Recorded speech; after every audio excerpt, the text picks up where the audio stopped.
Today we're going to fix a garbage disposal. Let's go.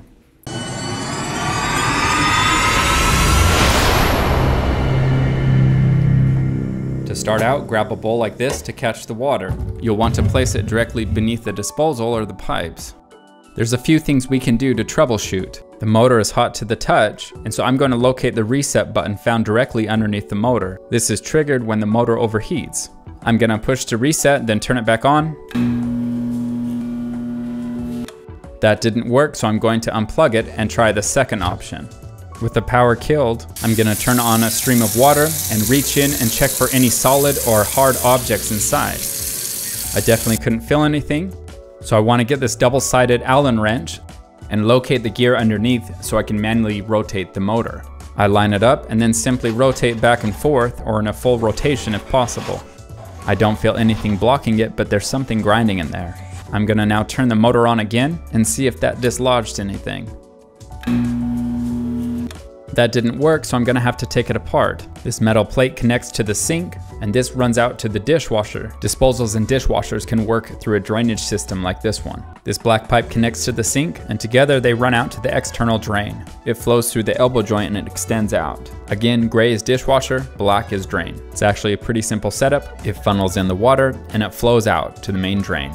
Now we're gonna have to take it apart, push your bowl directly underneath the pipe, and simply rotate the lock nut to release it. I actually found out that this is missing a lock nut, so I'll need to replace that. Take down the pipe elbow and make sure to drain it, then release the lock nut that should be there on the other side. Make sure to get the washers as well.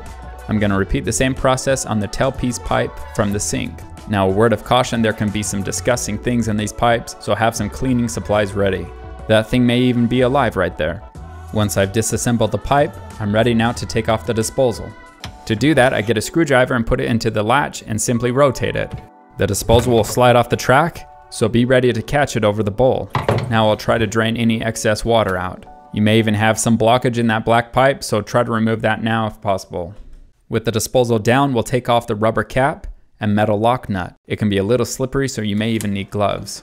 I checked to see if I could find what was causing the problems, but didn't see anything. I decided to take a moment to use a paper towel and Clorox wipes to clean out the lid and inside.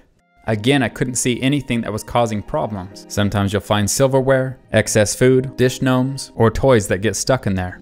This is difficult to see anything, but finally in the corner I found it. There's a little screw that was wedged in, preventing the motor from turning. I didn't notice it as I thought it was part of the casing. After noticing how scratched up it was, I realized it wasn't supposed to be there. It was extremely difficult to get out, and after about 10 minutes of trying with a screwdriver, I could not get it unlodged. If left in there, this would cause major damage to the motor.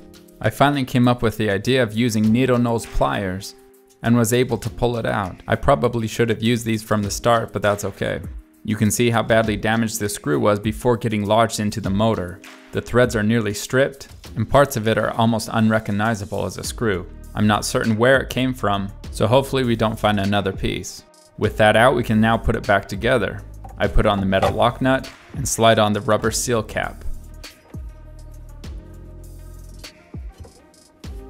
The way to put it on is to align it with a track here. Once aligned, we rotate it by pulling on the metal lock nut.